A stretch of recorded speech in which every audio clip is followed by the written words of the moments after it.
والله غالب على أمره ولكن أكثر الناس لا يعلمون الصلاة والسلام عليك يا سيدي يا سيدي يا سيدي يا رسول الله وعلى آلك وأصحابك يا حبيب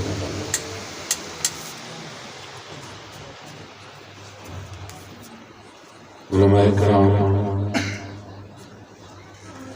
اور تحریک سے وابستہ عہدیداران زلیل میں بیٹھے ہیں اور ڈویژن ناظم اعلیٰ کے درمیان میں ہیں۔ اس موقع پہ میں ساری احاطہ تو نہیں کر سکتا ہوں اپنے تحریک کے مقاصد کا، لیکن کوئی چیدہ باتیں میں آپ کے گوش گزار کرنا چاہتا ہوں۔ اس میں جو خاکہ ہے وہ یوں ہے کہ اس عاجز نے جو پڑھا جو سیکھا علماء اور صوفیاء کی صحبت میں بیٹھ کے، میں وہ نچوڑ کی باتیں آپ کے ساتھ کروں گا، کیونکہ میں زندگی کے اس حصے میں ہوں جہاں میرے پیچھے ایک وسیع تجربہ ہے اور مشاہدات ہیں، ایک تاریخ ہے جو میں نے اپنی آنکھوں سے دیکھی ہے۔ تو اس حساب سے میں جو کچھ کہوں گا وہ سچ کہوں گا اور اس کے علاوہ کچھ نہیں کہوں گا۔ میں یہ سمجھتا ہوں میرے مرشد کی نسبت سے کہ سیاست علماء کا کام ہے، جو عالم نہیں ہے اس کا کام سیاست کرنا نہیں۔ اب یہ بات بڑی عجیب لگی لیکن میں ثابت کروں گا، جس کو آپ سیاست سمجھتے ہیں، جو مروجہ سیاست ہے اس ملک میں، وہ خباثت ہے، اور جو نظام ہے وہ خبیث ہے، اور یہ جو سیاست کرنے والے ہیں یہ اسی زمرے میں آتے ہیں۔ یہ نظام کافر کا ہے، کافر کا تخلیق کرتا ہے، اور کافر ہی اس نظام کو جاری اور ساری رکھے ہوئے ہے۔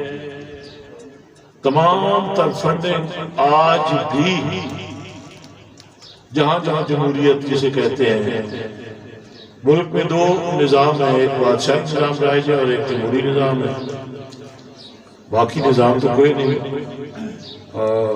مولانا صاحب فرما رہے تھے کہ کہیں شریعت محمدی پورے ملک میں نہیں، ملک میں کیا پوری دنیا میں کسی ایک انچ کی بھی شریعت نافذ نہیں، وہ تو دور کی بات ہے۔ اسلامی جمہوریہ پاکستان نام اور آئین میں بھی درج ہے کہ پاکستان میں کوئی قانون قرآن اور سنت کے خلاف نہیں بن سکتا، قرآن و حدیث کے خلاف نہیں بن سکتا، لیکن تمام تر قوانین جو ہیں وہ اس کے برعکس بن رہے ہیں آپ کے سامنے۔ تو میں جب شروع کرتا ہوں کہ سیاست علماء کا کام اور سیاست کے مراکز مساجد، سیاست عبادت، اور عبادت بھی وہ کہ یہ دین کا آدھا حصہ ہے سیاست۔ اگر سیاست کو نکال دیں دین سے تو آپ کا دین آدھا رہ جاتا ہے۔ آپ کے عقائد ہیں، آپ کی عبادات ہیں، آپ کی اخلاقیات ہیں، آپ کے معاملات ہیں، یہ چار ستون ہیں۔ اخلاقیات اور معاملات کو بنائیں تو سیاست کرتی ہے، تو گویا آدھا حصہ سیاست۔ پھر سیاست کیونکہ نیکی ہے، ایک پاکیزہ کام ہے، قوم و ملک کی خدمت ہے، عوام کی خدمت ہے، اور یہ بھی یاد رکھو کہ عبادت کے لیے رب نے ہمیں پیدا کیا، وہ ہم پہ لازم ہے۔ عبادت سے ہمیں ثواب ملتا ہے اور خدمت سے ہمیں خدا ملتا ہے، اور لوگوں کی خدمت، اللہ کی مخلوق کی خدمت، ملک و ملت کی خدمت، یہ ایمان کا اعلیٰ درجہ ہے۔ پھر سیاست جائز کیسے کر سکتے ہیں؟ جو نہ قرآن کو جانتا ہو، جو حدیث کو نہیں جانتا ہو، جو مغرب کے آغوش میں پلا ہو، جو یورپ کا بیٹا ہو، جو یہودیوں کے ساتھ جس کا مراسم، جس کا تعلق ہو، اور وہ لوگ جو اس نظام کے ساتھ چمٹے ہوئے ہیں، جیسے میں نے پہلے عرض کیا، یہ نظام کافرانہ سامراجی نظام ہے اور استحصالی نظام ہے۔ اسی وجہ سے 70-75 سال تک اس ملک کے عوام کو سکھ کا سانس نہیں لے سکے ہیں، اور کبھی بھی یہ مملکت فلاحی نہ بنی ہے، نہ بن سکے گی جب تک یہ نظام رائج ہے، کیونکہ اللہ رسول کے فرمان کی نافرمانی ہو رہی ہے۔ اور پھر نظام جب غیر کا ہے تو اس غیر کے نظام کو چلانے کے لیے بھی انہیں اپنے لوگ چاہیے، اور جو دین کے دشمن ہیں وہ چاہیے، جو اسلام کے دشمن ہیں، جو دین کے مخالف ہیں، جو شریعت کے مخالف ہیں، جو مطلق جاہل ہیں، جو ان کے ایجنڈے پہ کام کرنے والے لوگ ہیں، اس نظام کو چلانے کے لیے انہیں وہی لوگ درکار ہیں۔ اور آج تک 75 سال تک وہی لوگ کم و بیش اس ملک میں مسلط رہے ہیں، اب بھی ہیں۔ تو اس صورتحال میں جب اپنے موضوع کی طرف آتا ہوں کہ سیاست جو ہے علماء کا کام ہے، کیونکہ یہ عین دین ہے، یہ عین دین ہے، جاہل کے لیے یہ میدان نہیں ہے۔ اور عالم وہ ہے جو حق اور باطل میں حد فاصل قائم کرتا ہے، جو حق کو جدا کر دیتا ہے باطل سے، جھوٹ کو سچ سے جدا کر دیتا ہے، جس میں یہ صلاحیت ہے وہ عالم ہے، وہ دین سمجھتا ہے، دین جانتا ہے۔ اور پھر اس سے ایک سٹیپ آگے بھی ہے جس کا فقدان ہے، کہ یہ تو کہہ دیتے ہیں کہ جی حق یہ ہے، سچ یہ ہے، لیکن مجبوریاں ہیں، مسئلہ ہے، آگے بڑھتے نہیں۔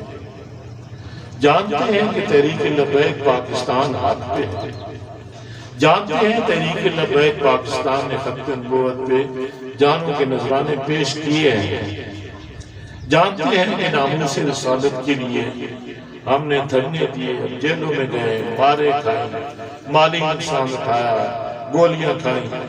یہ سارا تماشا اس قوم نے دیکھا ہے، تماشا نفس خیر اس کے لیے ٹھیک نہیں ہے، کہ یہ سارا نظارہ جو ہے اس قوم نے دیکھا ہے۔ کتنے دکھ کی بات ہے کہ آج جب ہر طرف سے ٹھنڈی ہوائیں چل رہی ہیں، اس وقت تاجدار ختم نبوت کے وارث اور عاشق اپنے بلوں سے باہر نکل آئے، لیکن جب گرم ہوائیں چل رہی تھی، جب میدان سجا تھا، مقتل سجا تھا، جب گولیاں چل رہی تھی، جب لاشیں گر رہے تھے، جب جیلوں میں علماء کو ٹھونسا جا رہا تھا، بہیمانہ تشدد کیا جا رہا تھا، گھروں میں گھس کر گھر کی چیزیں تباہ کی جا رہی تھی، گاڑیاں کھڑی تھی تو گاڑیاں توڑ دی، فریج توڑ دی، برتن جو کچھ اٹھا کے لے جا سکتے تھے ہمارے گھروں کو صفائی کرتے رہیے انتظام۔ ہم پہ جھوٹے مقدمات بنائے گئے جو آج بھی ہم ہیں اور ہم بھگت رہے ہیں۔ عدالتوں کی چکر ہمیں پڑے ہوئے 5-5 7 کیس ہم سے جو بھی تحریک سے واپس ہے۔ سوال پیدا ہوتا ہے کہ یہ لوگ اس وقت کہاں تھے جس وقت اصل معاملہ تھا، تاجدار ختم نبوت کی بات کرنے والے اور اس پہ ڈاکہ ڈالنے والے آمنے سامنے تھے، اس وقت تحریک لبیک پاکستان کا ساتھ کیوں نہیں ہوئی؟ اب باہر نکلنے کا کیا مقصد ہے؟ اب تو سب خاموشی ہے۔ مجھے بتائیں ڈنمارک کا معاملہ ہو، فرانس کا معاملہ ہو، ہالینڈ کا معاملہ ہو، ناموس رسالت کا، آسیہ مدینہ کا ہو، جب پوری اسمبلی، نمائندہ اسمبلی اس قوم کی جو ہائیسٹ ادارہ ہے اس ملک کا قانون سازی کا، جنہیں قوم منتخب کر کے بھیجتی ہے، یہ علیحدہ بات ہے کہ سارے وہاں پہ بدماش اکٹھے ہوتے ہیں، چکے اور بے ایمان زانی شرابی اکٹھے ہوتے ہیں، وہ بھی تحفے حافظ جمہوری نظام کی وجہ سے ملے۔ میں ایک بات کہتا ہوتا ہوں دوستوں سے کہ ایک لمحہ کے لیے یہ سوچیں کہ یہاں پہ شریعت کا نفاذ ہے، تو جو آپ اس وقت انگریزی میں جسے کہتے ہیں دی ہیلم آف افیئرز، جو اس ملک کو چلا رہے ہیں، ان میں سے کوئی بی ڈی ممبر بھی بن سکتا ہے، بس بات یہ مسئلہ حل ہو جاتا ہے۔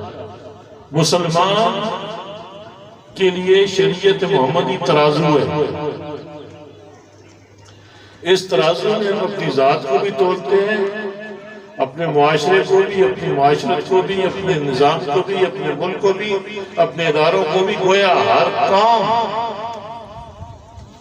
مسلمان کے لیے جس نے کلمہ پڑھا ہے اس پہ لازم ہو جاتا ہے کہ ہر کام اس کا شریعت محمدی کی تحت ہونا چاہیے۔ اگر ایسا نہیں کر رہا تو کیا ہے؟ منکر ہے، منافق ہے، فاسق ہے، فاجر ہے۔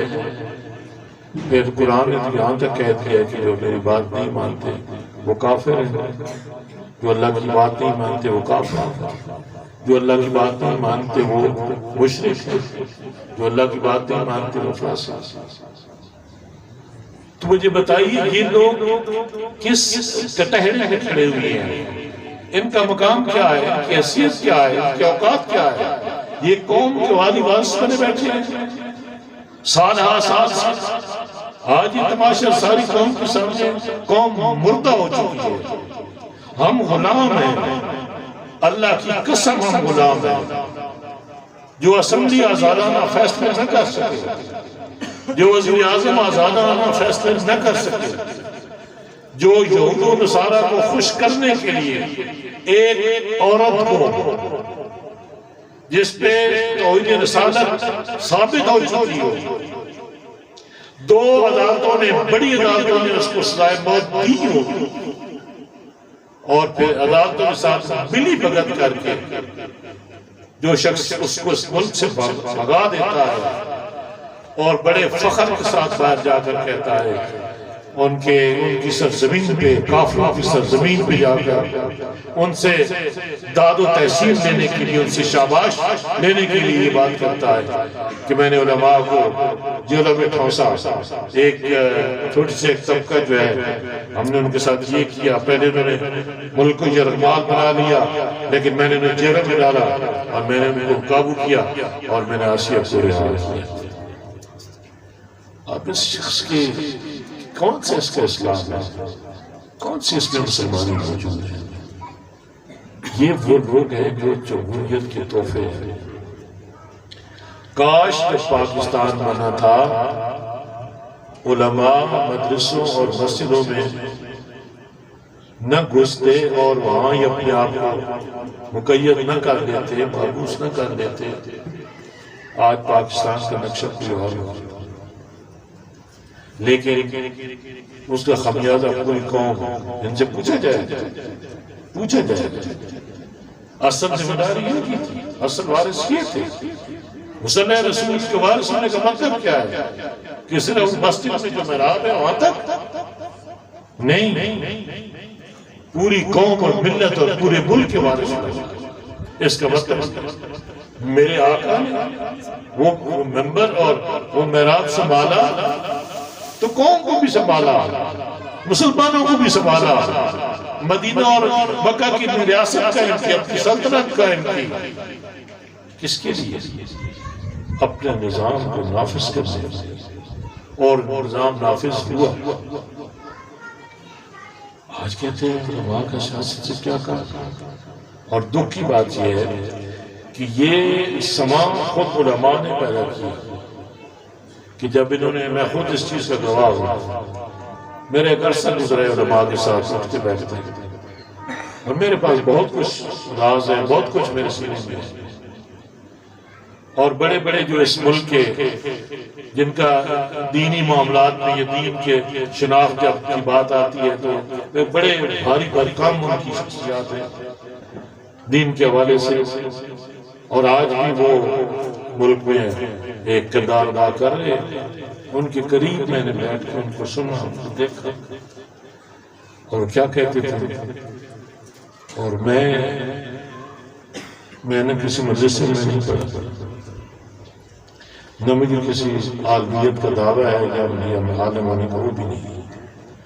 جو پہلے میں نے بتایا کہ میں صرف علماء صوفیاء میں صحبت میں، اور یہ مرشد کی نقطۂ نظر۔ تو جب کہتے کہ ہمارا سیاست سے کوئی کام نہیں ہے، بڑے تڑنے سے کہتے تھے، ہم سیاست کے میدان میں ہم نہیں آئیں گے، سیاست ہمارا کام ہی نہیں، سیاست جانے اور سیاست والے جانے۔ وہ آپ نے اعلانیہ طور پہ عوام الناس کو، اس عرض پاک کو بھیڑیوں کے آگے ڈال دیا، کتوں کے آگے ڈال دیا، سوروں کے آگے ڈال دیا۔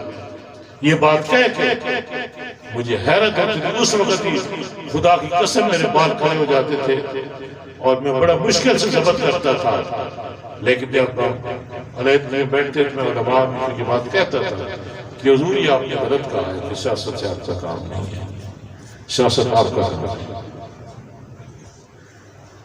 آج ثابت ہو گیا، علامہ خادم حسین رضوی رحمۃ اللہ علیہ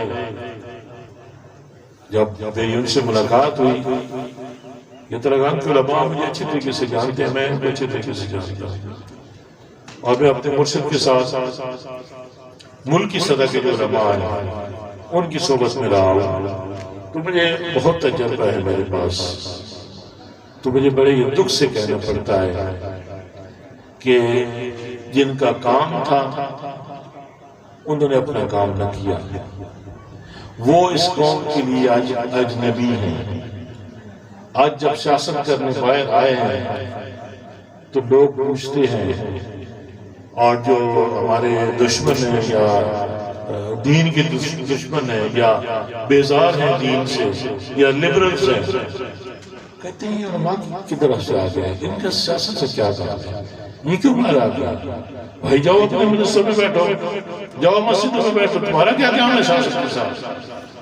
ان کے لیے بڑی یہ حیران کن بات ہے کہ جو اصل وارث ہیں ان کو یہ کہا جا رہا ہے کہ تم کون ہو، ہم تمہیں نہیں پہچانتے، تمہارا اس میدان میں کیا کام ہے، تم سیاست میں کیا لینے آئے ہو، اور پتہ کرو یہ کھانا کہاں سے کھاتے ہیں۔ یہ سوال کرتے تھے کہ ان کو فنڈنگ کون کر رہا ہے، فیض آباد میں کون ان کو پیسہ دے رہا ہے، یہ باقی جو اپنی یہ سرگرمیاں جاری رکھی ہوئی ہیں ان کی فنڈنگ کون کرتا ہے۔ یہ سوال اٹھتے رہے اور ان کو جواب بھی ملے، تو گویا ہمارے راستے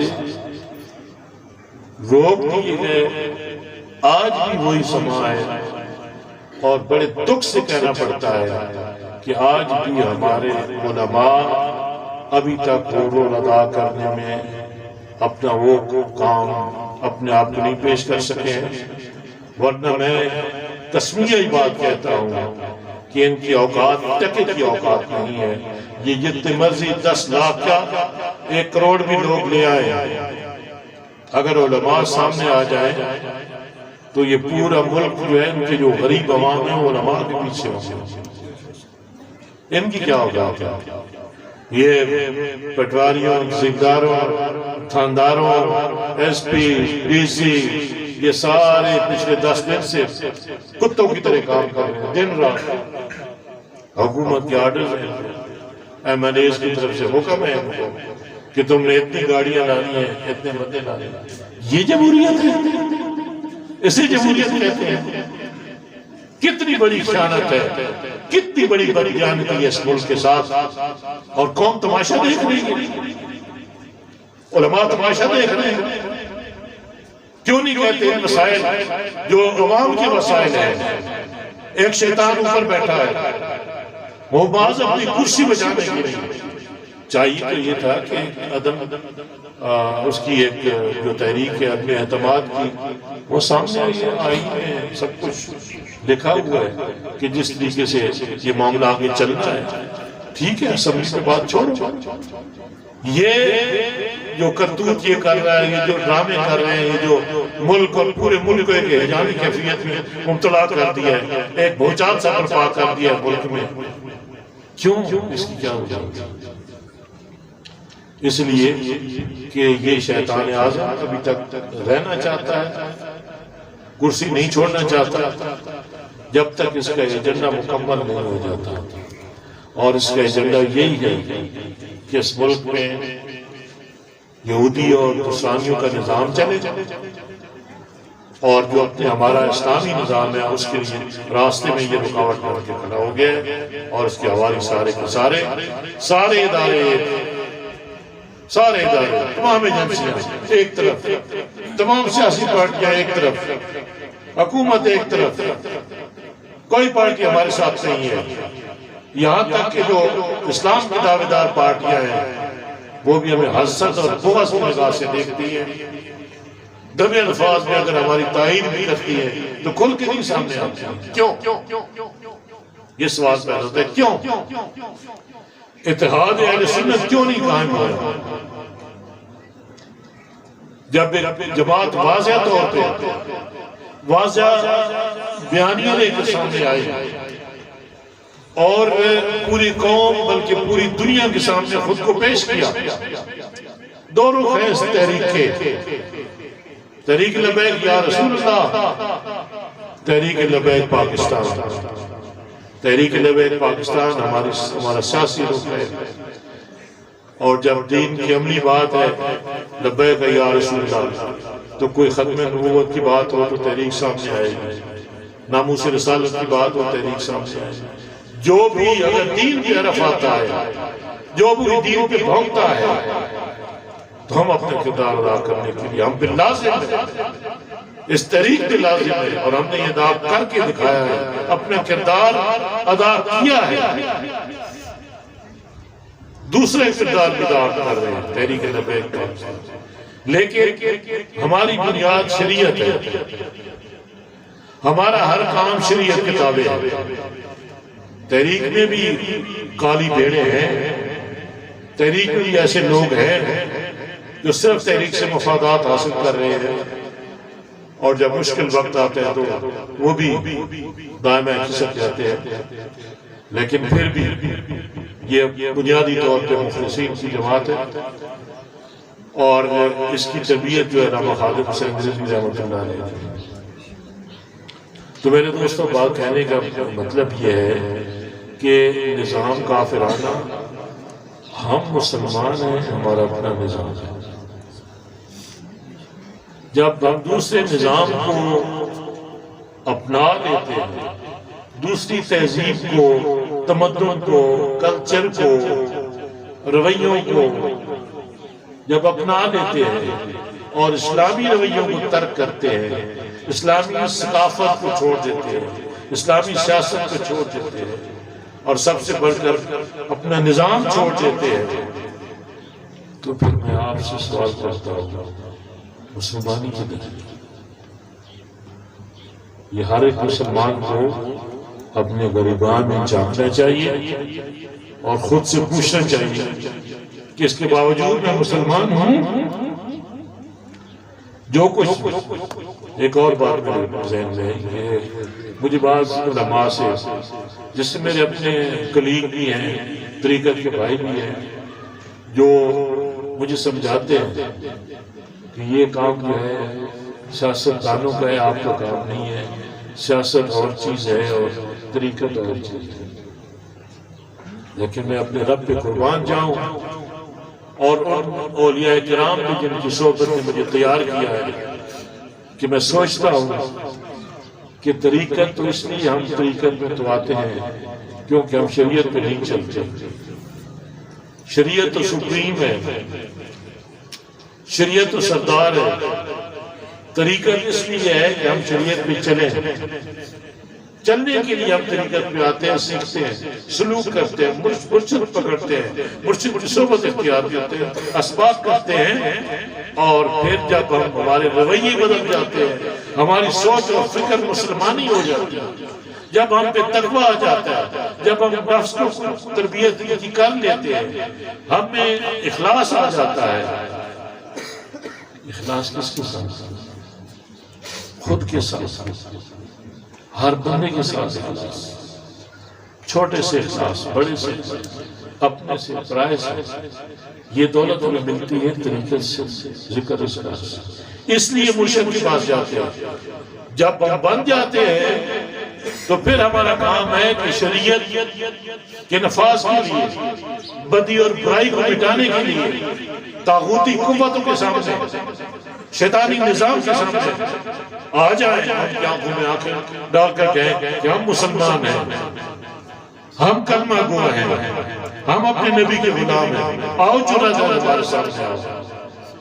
لیکن جب تک ہم یہ خود کو تیار نہیں کر پاتے تو اس وقت تک ہم ناقص رہتے ہیں، اور کسی وقت بھی ہم کسی چیز سے مغلوب ہو سکتے ہیں، دولت سے، طاقت سے، لیکن اس کا ایمان پختہ ہو چکا ہو تو وہ کہتے ہیں نہیں، گولی مارو، ہم حاضر ہیں۔ یہی جذبے تھے جنہوں نے حکومت کو شکست دی، یہی جذبے تھے جس سے انگریز پیچھے ہٹ گئے، یہی جذبے تھے جس سے فوج پیچھے ہٹ گئی۔ انہوں نے کہا یہ تو دیوانے ہیں۔ پوری دنیا نے تسلیم کیا ہے کہ تحریک لبیک کے پاس وہ جوان ہیں، اس وقت پوری دنیا میں کسی کے پاس نہیں۔ یہ وہ جذبے ہیں جو کام کرتے ہیں۔ بھائیو، بات یہ ہے کہ میں بات کر رہا تھا، مجھے سمجھاتے ہیں، میں کہ تمہیں انہیں کیسے بتاؤں کہ آپ غلط ہو؟ دلیل کیا ہے؟ یہ علماء بیٹھے اس پہ ذرا غور کریں۔ بعض علماء بھی یہ دیتے ہیں، ہمیں دلیل دیتے ہیں کہ جی ہر ایک شعبہ ہے، اپنا شعبہ ہے، ایک تدریس کے شعبہ ہے، مسجدیں بھی تو چلانی ہیں، مدرسے بھی تو چلانے ہیں، باقی کام بھی تو کرنے ہیں، نوکریاں بھی تو کرنی ہیں، بچوں کا پیٹ بھی تو پالنا ہے، روزگار کی بھی تو معاملات ہیں۔ تو یہ جو سیاست ہے وہ سیاست والے کریں، سیاست ہمارا کام وہ نہیں ہے۔ ہر ایک کا شعبہ ہے، جیسے یہ ملک مختلف شعبوں کی تقسیم ہے، تو وہاں جا کر یہ بھول جاتے ہیں کہ جب امام گھر سے نکلے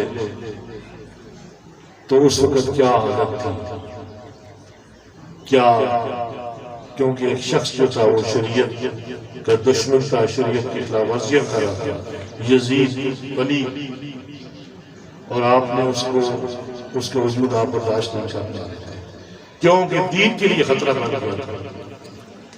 آپ باہر نکل آئے اور بتایا کہ میں چلا ہوں ایک ظالم کے سامنے، اور جا کر کربلا میں سب کچھ قربان کر کے ایک سوچ چھوڑ گئے، ایک فکر چھوڑ گیا، دین کو تازہ کر گیا، ہمیں قیامت تک سبق سکھا کے چلے گئے۔ کیا اس وقت حالات اور آج کے حالات میں کتنا بڑا فرق ہے؟